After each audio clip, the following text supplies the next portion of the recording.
Hello dear students. आज हम करेंगे S C Verma electromagnetic induction और क्वेश्चन नंबर 51, 52, 53। तो 51 question, a bicycle is resting on its stand in the east west direction and the rear wheel is rotated at an angular speed of 100 revolutions per minute. If the length of each spoke is 30 centimeter and the horizontal component of the earth magnet field is 2.0 into 10 raised to power minus 5 Tesla, find the EMF induced between the axis and the outer end of the spoke. Neglect centripetal force acting on the free electron of the spoke. चलिए, तो question में क्या कहा है। एक bicycle है जो east और वेस्ट की डायरेक्शन में स्टैंड पर है और ये इसका जो रियर व्यू है, पिछला पहिया है, वो रोटेट हो रहा है। ऑब्वियसली पिछला पहिया ही रोटेट होगा, स्टैंड पर है तो ये पिछला पहिया रोटेट हो रहा है और उसका रिवॉल्यूशन दे रखा है 100 रिवॉल्यूशन पर मिनट और अर्थ मैग्नेटिक फील्ड दे रखी है 2 into 10 raise to power minus 5 tesla. Earth magnetic field in the sense कि आपका नॉर्थ और साउथ की डायरेक्शन में, और नॉर्थ और साउथ की डायरेक्शन में मैग्नेटिक फील्ड है और आपका ईस्ट और वेस्ट में साइकिल रखी हुई है। इसका मतलब हमें क्या निकालना है कि जो स्पोक्स के रोटेशन के कारण इसमें एक ईएमएफ जनरेट हो रहा है, हमें उस ईएमएफ को कैलकुलेट करना है। तो आपको बता दूं कि सबसे पहले किसी यूनिफॉर्म मैग्नेटिक फील्ड में एक कंडक्टिंग रॉड को अगर हम रोटेट करते हैं, तो उस पर एक ईएमएफ लगता है जिसकी वैल्यू होती है B omega L square upon 2। तो ये फार्मूला हमें इसके लिए यूज करना होगा। हम यहाँ पर एक स्पोक ले लेते हैं। स्पोक का साइज दे रखा है, लेंथ दे रखी है 30 सेंटीमीटर। तो सबसे पहले हम क्या करेंगे कि ओमेगा एंगुलर वेलोसिटी निकालते हैं, तो 2 पाई एंड फ्रीक्वेंसी न्यू। तो फ्रीक्वेंसी हमारे पास है 100 रिवॉल्यूशन पर मिनट। तो सबसे पहले हम इसको सेकंड में कन्वर्ट कर लेते हैं। 100 divided by 60, then it can be written as 10 pi by 3। तो ये हो गया हमारा ओमेगा। अब हमें क्या चाहिए, बी की वैल्यू ऑलरेडी गिवन है, एल ये भी गिवन है, बस सब्स्टिट्यूट करना है। EMF equal to 2 into 10 raise to power minus 5 10 pi by 3 और आपका एल 30 सेंटीमीटर है, तो 30 सेंटीमीटर को मीटर में कन्वर्ट करना है। तो कितना हो जाएगा, 30 सेंटीमीटर डिवाइडेड बाय 100 मीन्स 3/10, तो 3/10 स्क्वायर। तो कितना हो गया, और बाय 2, ये बाय 2 है ना, इसका बाय 2 यहाँ आ जाएगा। तो ये 2 से 2 cancel, 10 raise to power minus 5 10 pi की वैल्यू कितनी है 3.14 अपॉन 3, ये 9, ये 100। तो ये 0 से ये 0 गया, 3 से ये 3 3 जा 9, तो ये 3 और 10 और ये कितना हो जाएगा, मल्टीपल कर देंगे तो इसका हो जाएगा 9.42 into 10 raise to power minus 5 और ये नीचे का 10 माइनस 6 और वोल्ट। तो आपका ईएमएफ का आंसर क्या है, क्या हो गया 9.42 into 10 raise to power minus 6 volt. ये आपका आंसर हो गया। चलिए अब हम क्वेश्चन करते हैं 52। A conducting disk of radius r, small r, rotates with a small but constant angular velocity omega about its axis. A uniform magnetic field B exists parallel to the axis of rotation. Find the motional EMF between the center and the periphery of the disk. तो चलिए question में क्या कहा है। Question में एक disc है, disc rotate हो रही है और उसकी एंगुलर वेलोसिटी ओमेगा है और उसी रोटेशन के थ्रू इसकी मैग्नेटिक फील्ड जनरेट हो रही है जो कि उसके पैरेलल है, रोटेशन के पैरेलल है। तो हमें निकालना है इसका मोशनल ईएमएफ। मोशनल ईएमएफ मतलब यहाँ पर कोई पार्टिकल है और इसके पेरिफेरी तक जा रहा है वो। तो हम क्या करते हैं कि एक डिस्क में एक स्ट्रिप काट लेते हैं जिसकी विड्थ डीए है और ये सेंटर से ए डिस्टेंस पर है।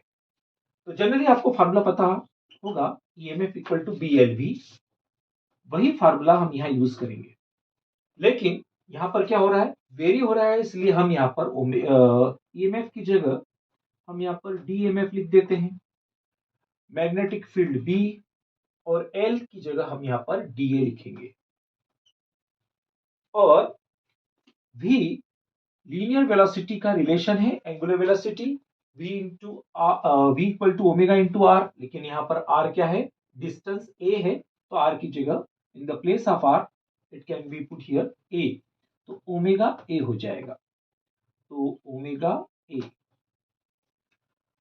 अब हम क्या करेंगे कि हमें धीरे से ये पॉइंट पेरीफेरी तक ले जाना है, तो हमें क्या करना होगा, इंटीग्रेशन करना होगा। तो इंटीग्रेशन क्या हो जाएगा, क्योंकि टोटल डिस्क की रेडियस तो r है, तो अब हम क्या करेंगे, इंटीग्रेशन डी ईएमएफ और बी कांस्टेंट है, और आपका एंगुलर कांस्टेंट, एंगुलर वेलोसिटी वो भी कांस्टेंट है, तो आपका ए डी ए लिमिट होगी 0 से r तक। तो क्या हो जाएगा यहां पर, डी ईएमएफ तो ईएमएफ हो जाएगा, बी ओमेगा, और ए का इंटीग्रेशन हो जाएगा A square by 2 and limit 0 to r। Now put the value, तो in the place of A यहाँ पर रखेंगे r स्क्वायर अपॉन 2, तो ये आपका ईएमएफ निकल जाएगा। चलिए question number 53। According to the figure shows a conducting disk rotating about its axis in a perpendicular magnetic field B. A resistor of resistance capital R is connected between the center and the rim. Calculate the current in the resistor. Does it enter the disk or leave it at the center?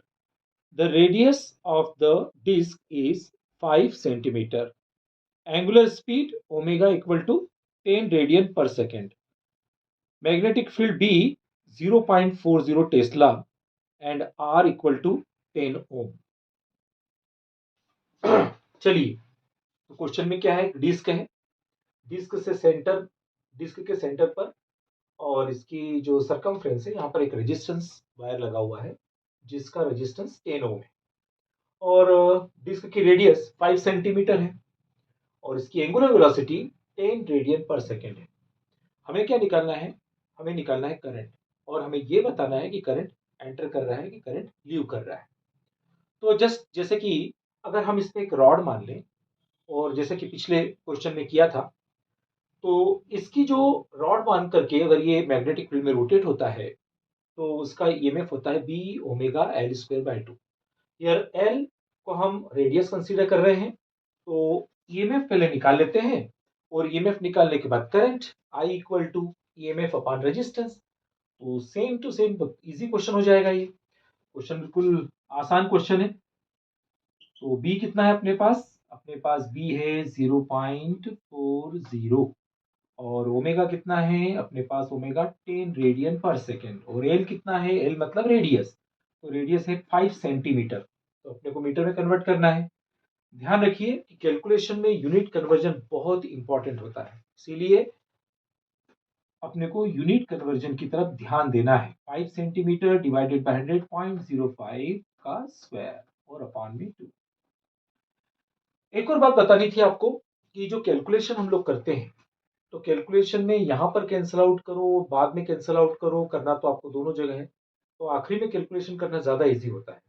और उसका कारण है बहुत सारे data ऐसे हो जाते हैं कि जो कैंसिल आउट हो जाते हैं, तो बार बार कैंसिल करके टाइम वेस्ट नहीं करना चाहिए, आपको टाइम भी सेव करना है।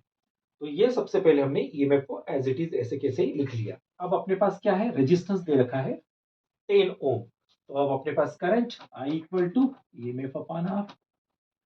तो EMF अपने पास ऐसे कैसे लिख लेते हैं 0.40 और ये 10 और यहां से 5 अपॉन 100 और ये स्क्वायर ये 2 और ये जो EMF का 2 और रेजिस्टेंस का 10, तो ये कितना हो जाएगा 0.40 10 5 1 5 और 1/20 मीन्स 1/400 और ये आपका 20।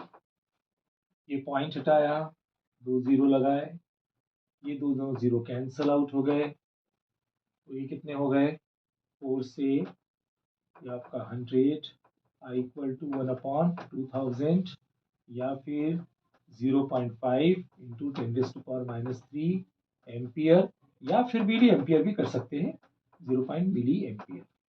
अब इसकी डायरेक्शन किस तरफ होगी, ये करंट लीव करेगा क्योंकि ये करंट जनरेट कर रहा है और हमेशा परपेंडिकुलर डायरेक्शन में। फिर अपन देखते हैं राइट हैंड रूल, इसके हिसाब से करंट बाहर जाएगा तो करंट जो होगा वो लीव करेगा।